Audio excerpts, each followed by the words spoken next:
Attention, le message qui suit est d'une tristesse difficilement soutenable. Âme sensible, vous êtes prévenus. Le saviez-vous?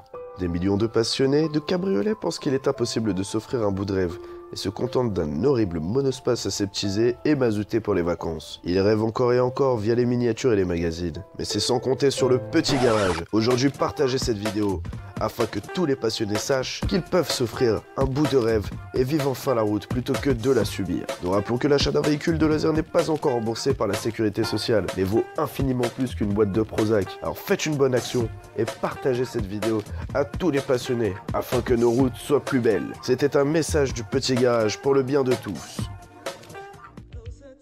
Salut les petits garagistes, aujourd'hui je vous emmène sur la côte normande pour profiter du soleil et de la plage cheveux au vent.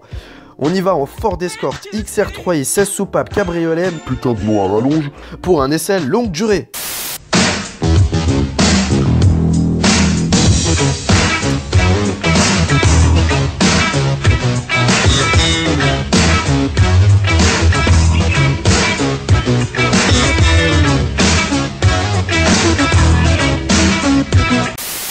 L'Escort MK3 était une belle réponse au Golf cabriolet dans les années 80. En parallèle au phénomène GTI, la mode des cabriolets sportifs, entre guillemets bien sûr, séduit les amateurs et dégoûte les puristes à cause des disgracieux arceaux. Pourtant, c'était des cabriolets très pratiques et la plupart étaient de vrais 4 places. Physiquement, l'Escort, malgré son âge, ne semble pas vieillir. La face avant a de la gueule et la calandre ajoute une touche sportive, l'arrière lui n'est pas en reste. Les phares s'étendent sur la malle et un aileron siège fièrement à l'extrémité de cette dernière. Les jantes en 14 pouces complètent l'ambiance de ce cabriolet 4 places. Un package fidèle aux Ford sportifs de cette époque. Directement, le ton est annoncé. À l'intérieur, ça présente très bien également. L'ambiance y est. Siège récaro au maintien légendaire, sellerie typique des années 90. Seulement, quel dommage que la planche de bord fasse aussi cheap, surtout comparé à sa grande rivale la Renault 19 Cabriolet. Le tableau de bord lui manque d'infos comme la température d'huile, mais le plus gênant, c'est sans doute le compteur kilométrique qui ne compte que 5 chiffres et repasse à 0 tous les 100 000 km. Et pire encore, l'éclairage trop précaire du tableau de bord rendant la lecture presque impossible en pleine nuit. Des défauts récurrents chez Ford à cette époque, c'est bien dommage. Il y a marqué XR3i derrière, mais il y a aussi marqué 16V, et 16V dans les années 90, c'est aussi provoquant que Turbo dans les années 80. Ce moteur démarque directement l'Escort cabriolet du vieux break turbo diesel de Tonton Marcel. C'est un 1796 cm3 nourri par une injection électronique qui développe 130 poneys à 6250 tours minute et dispose d'une force de 163 Nm à 4500 tours minute. Des chiffres alléchants qui laissent présager un moteur très pointu. La première chose que l'on remarque, c'est que la direction assistée est un modèle. Très douce, directe, avec un rayon de braquage impressionnant en plus d'être très précise. Et nous nous apercevons que plus on prend de la vitesse, plus la direction devient floue, comme une impression de flottement. C'est un peu désagréable, très dommage, ça partait bien pourtant. Le moteur, malgré un couple perché avec plus de 4000 tours minute, se révèle assez souple en milieu urbain. Bonne surprise, les montées en régime sont-elles très linéaires, ça pousse, mais ça reste très civilisé. Mais si on reste au-dessus de 4000 tours minute, les reprises restent très brutales, c'est grisant.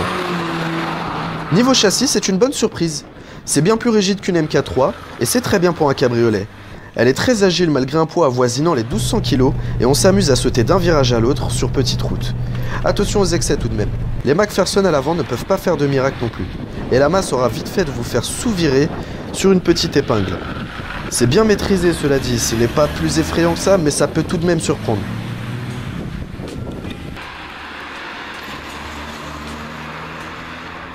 Les freins eux sont bons sous tout rapport.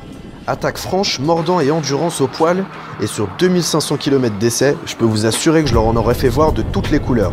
En descente, en montée, sur les virages, en attaque, pas en attaque, des freins appuyés, des freins longs, des freins courts. Ils ne m'ont jamais lâché. C'est extra. Parlons un petit peu de la boîte de vitesse. Pour commencer, commençons par les points noirs. La commande est caoutchouteuse et manque un poil de précision.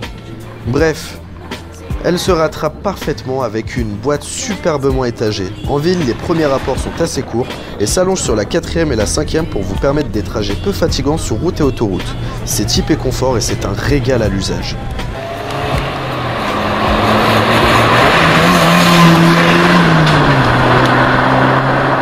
résumé les mecs et les nanas, ce que je peux vous dire sur l'Escort cabriolet, c'est que c'est une super affaire.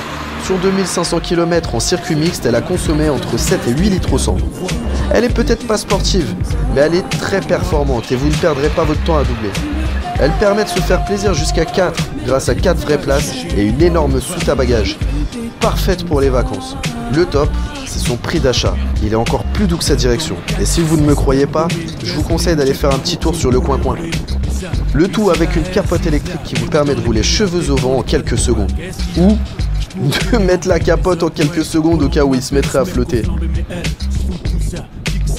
Et voilà, c'est déjà fini pour aujourd'hui. Un grand merci à Francky et à Laurence pour le prêt de leur très belle Ford Escort XR3 et 16 valves cabriolet. N'hésitez pas à émettre un avis positif ou négatif sur l'Escort. Ça peut toujours aider un passionné à sauter le pas. Toute l'équipe du Petit Garage vous souhaite une bonne route, en espérant que cet épisode vous aura plu. Quant à nous, on se dit à très bientôt les petits garagistes pour de nouvelles aventures motorisées. Allez, à très vite!